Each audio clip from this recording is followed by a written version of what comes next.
Hi friends, welcome to smart tailoring. இந்த வீடியோவில் design blouse எப்படி நம்ம ஸ்டிச் பண்ணுறங்கிறத நம்ம பார்க்கலாம். வீடியோவை ஸ்கிப் பண்ணாமல் பாருங்கள். இப்போ வந்து பேக் சைடு சுற்றளவு நான் மார்க் பண்ணி கட் பண்ணி எடுத்து வச்சுருக்கேன். அதில் இப்போ பேக் சைடு கழுத்து நம்ம எப்படி மார்க் பண்ணி கட் பண்ணுறது அப்படிங்கிறத நம்ம பார்க்க போகிறோம்.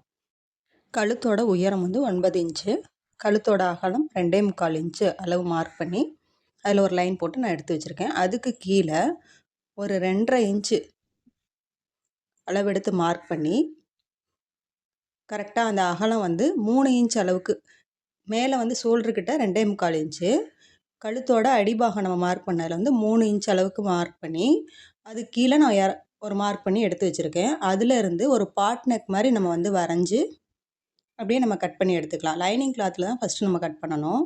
இப்போ கழுத்தோட உயரம் வந்து 9 இன்ச்சு சொன்னேன் இல்லையா, அந்த 9 இன்ச்சில் ஒரு வி ஷேப் மாதிரி வரைஞ்சி அதை அப்படியே நம்ம கட் பண்ணி எடுத்து வச்சுக்கணும். அந்த வி ஷேப் மாதிரி வரைஞ்சதை ஏன்னா இதில் தான் நம்ம வந்து சாரீ கிளாத் வச்சு நம்ம டிசைன் கொடுக்க போகிறோம். அதை வேறு லைனிங் கிளாத்தில் வந்து அப்படியே நம்ம போட்டுட்டு அந்த அகலத்தை மட்டும் ஒரு 1/2 இன்ச் அளவுக்கு எக்ஸ்ட்ரா விட்டு நம்ம கட் பண்ணி எடுத்துக்கணும். ஏன்னா டிசைன் வச்ச பிறகு ப்ளவுஸோடு ஸ்டிச் பண்ணும்போது நமக்கு வந்து அந்த எக்ஸ்ட்ரா நம்ம விட்டோம் அப்படின்னம்னா தான் உள்ள தையலுக்காக நமக்கு வேணும் இல்லையா, அதுக்காக தான் இந்த மாதிரி வேறு லைனிங் கிளாத்தில் ஒரு 1/2 இன்ச் அளவுக்கு எக்ஸ்ட்ரா விட்டு நம்ம கட் பண்ணி எடுத்துக்கணும். இப்போ இதுக்கப்புறம் நம்ம வந்து லைனிங் கிளாத்தில் மட்டும் பாட் நெக் மாதிரி கட் பண்ணி எடுத்து வச்சுருந்தோம். அதை வந்து மெயின் கிளாத்தில் நம்ம வந்து ஒரு 1/2 இன்ச் அளவுக்கு தையல் போட்டுட்டு சிசர் கட் கொடுத்து திருப்பி விட்டு படிமான தையல் போட்டு எடுத்துக்கணும். இந்த டிசைன் வந்து நம்ம ரொம்ப ஈஸியாக நம்ம தைச்சி எடுத்துக்கலாம். பாருங்கள், நம்ம வந்து 1/2 இன்ச் அளவுக்கு ஒரு தையல் போட்டுட்டு அதை வந்து சிசர் கட் கொடுத்துட்டு திருப்பி விட்டு ஒரு படிமான தையல் நம்ம போட்டு எடுத்துக்கலாம். இப்போ திடீர்னு நமக்கு வந்து அர்ஜெண்ட்டாக ப்ளவுஸ் வேணும் அப்படின்னா நமக்கு வந்து ஆரி ஒர்க் போட்டோம்னா டைம் எடுக்கும். ஒரு ஃபங்க்ஷனுக்கு நமக்கு அர்ஜெண்ட்டாக வேணும்னா இப்போ வந்து ரெடிமேட்லேயே வந்து அதே மாதிரி ஆரி ஒர்க் மாதிரியே ஒரு லேஸ்லாம் விற்கிது. அந்த மாதிரி லேஸ் வச்சு கூட ஸ்டோன் கம் இருக்குது, B7000 அந்த மாதிரி ஸ்டோன் வச்சு நம்ம ஸ்டிச் பண்ணலாம். அந்த மாதிரி தான் இந்த ப்ளவுஸ் வந்து ரெடி பண்ணியிருக்கேன்.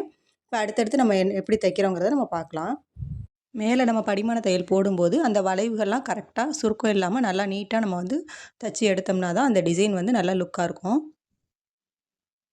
அதே மாதிரியே அந்த வளைவுகள்கிட்ட கரெக்டாக வச்சு மேலே படிமான தையல் போட்டு நம்ம எடுத்துட்டோம். இப்போ இதுக்கு அடுத்தது வந்து சைடில் நம்ம ஹாம்கோல் கீழே வந்து 1.5 இன்ச் அளவுக்கு மடித்து தைக்கிறது, அதெல்லாம் நம்ம எப்பவும் போல் ப்ளவுஸில் ஸ்டிச் பண்ணுற மாதிரி நம்ம தைச்சி எடுத்துக்கலாம்.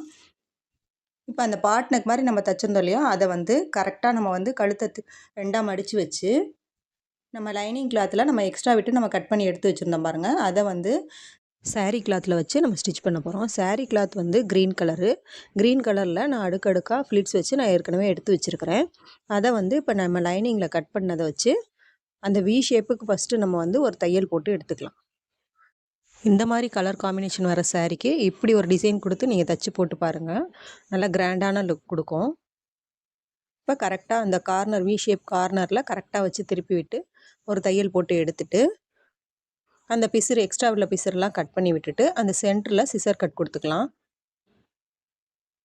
சிசர் கட் கொடுத்துட்டு அந்த லைனிங்கை ஃபுல்லாக உள்ளே திருப்பி விட்டு மேலே படிமான தையல் அந்த எட்ஜில் நம்ம போட்டு எடுத்துக்கலாம். பாருங்கள், நம்ம வி ஷேப் அந்த கார்னர்கிட்ட கரெக்டாக வச்சு திருப்பிட்டு சிசர் கட் கொடுத்து திருப்பினோன்னா நமக்கு வந்து நீட்டாக இருக்கும். நம்ம தைச்சி முடிக்கும்போது நல்லா நீட்டாக இருக்கும். இப்போ மேலே படிமான தையல் நம்ம போட்டு எடுத்துகிட்டு சுற்றிலும் நம்ம ஒரு தையல் போட்டு எடுத்துக்கலாம். சுற்றிலும் நம்ம தையல் போட்டு எடுத்துகிட்டு அந்த எக்ஸ்ட்ரா சாரீ கிளாத்தில் உள்ள பிசுறெல்லாம் நம்ம கட் பண்ணி விட்டுறலாம். ஏன்னா கரெக்டான அளவுகளில் தான் நம்ம மார்க் பண்ணி கட் பண்ணி வச்சுருந்தோம் இல்லையா லைனிங்கில், அதனால் சாரீ கிளாத் எக்ஸ்ட்ரா உள்ளதை நம்ம கட் பண்ணி விட்டுறலாம்.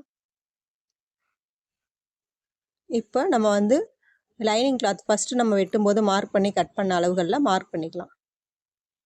ஏன்னா ஒரு 1/2 இன்ச் அளவு எக்ஸ்ட்ரா விட்டு நம்ம வேறு லைனிங்கில் கட் பண்ணியிருந்தோம் இல்லையா, அதனால் ப்ளவுஸோடு அட்டாச் பண்ணும்போது கரெக்டான அளவுகளை மார்க் பண்ணிவிட்டு அது கரெக்ட் தானா நம்ம செக் பண்ணிவிட்டு ப்ளவுஸ்லேயும் நம்ம மார்க் பண்ணிக்கலாம். மார்க் பண்ணிவிட்டு கரெக்டாக வச்சு சுற்றிலும் தையல் போட்டு எடுத்துக்கலாம். கரெக்டாக வச்சு தையல் போட கஷ்டமாக இருந்துச்சு அப்படின்னா பின் பண்ணிவிட்டு தையல் போட்டு எடுத்துட்டோன்னா நமக்கு வந்து இன்னும் ஈஸியாக இருக்கும். இப்போ சுற்றிலும் நம்ம வந்து அந்த எட்ஜிலே தையல் போட்டு எடுத்துக்கலாம். கரெக்டாக மார்க் பண்ணியிருந்த அளவுகளில் கரெக்டாக வச்சு சுற்றிலும் ஒரு தையல் போட்டு நம்ம எடுத்துக்கலாம். இந்த டிசைன் பார்க்க சிம்பிளாக இருக்கும், நம்ம போடும்போது நல்லா கிராண்டான லுக் கொடுக்கும். இந்த மாதிரி சுற்றிலும் தையல் போடும்போது சின்ன தையலில் வச்சு பொறுமையாக நல்லா பேக் ஸ்டிச் கொடுத்து எடுக்கணும் எட்ஜில். இப்போ பாருங்கள், அந்த க்ரீன் கலர் டிசைன் வந்து நமக்கு எவ்வளோ நீட்டாக இருக்குது.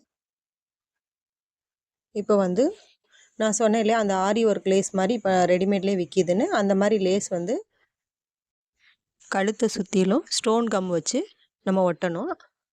அது ஒட்டுறதுக்கு முன்னாடி நம்ம வந்து ஃப்ரண்ட் சைடும் அந்த ஸ்டோன் லேஸ் வந்து ஒட்டுறதுனால ஷோல்டர் வந்து ஜாயின் பண்ணிக்கலாம். ஃப்ரண்ட் சைடு, பேக் சைடு வந்து நமக்கு வந்து தேவையில்லை. ஃப்ரண்ட் சைடு வந்து அந்த லேஸ் வந்து ஒரே ஜாயிண்டாக வரும். இதே பேக் சைடு வந்து தனியாக நம்ம வந்து ஸ்டோன் கம் வச்சு ஒட்டிட்டு ஃப்ரண்ட் சைடு தனியாக நம்ம வந்து ஸ்டோன் கம் ஒட்டும்போது அந்த ஷோல்டர் ஜாயின் வந்து தனியாக நம்ம லேஸை வச்சு தைச்சது மாதிரி தெரியும். இப்படி ஜாயிண்டாக நம்ம வந்து ஸ்டோன் கம் வச்சு ஒட்டிட்டோம் அப்படின்னா அந்த பிசுறு தெரியாமல் நல்லா நீட்டாக இருக்கும் நமக்கு வந்து. அதனால் நான் வந்து ரைட் சைடு வந்து ஷோல்டர் ஜாயின் பண்ணிவிட்டு இப்போ பாருங்கள், அந்த கம் வச்சு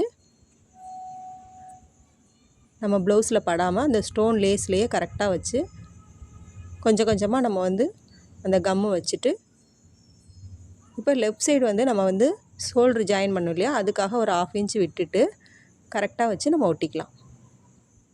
இதே மாதிரியே கழுத்தை சுற்றி நம்ம ஒட்டிட்டு நல்லா காய விட்டுருங்க. காய விட்டிங்கன்னா நல்லா ஒட்டிக்கும். பாருங்கள், இப்போ பாருங்கள், கழுத்தை சுற்றி நான் ஒட்டிட்டு நல்லா காய வச்சுட்டேன். நல்லா ஸ்டிஃபாக ஒட்டிக்கிச்சு பாருங்கள். என்ன ஃப்ரெண்ட்ஸ், இந்த டிசைன் எப்படி இருக்குன்னு சொல்லுங்கள். வீடியோ பிடிச்சிருந்தால் லைக் பண்ணுங்கள், ஷேர் பண்ணுங்கள், சப்ஸ்கிரைப் பண்ணி சப்போர்ட் பண்ணுங்கள்.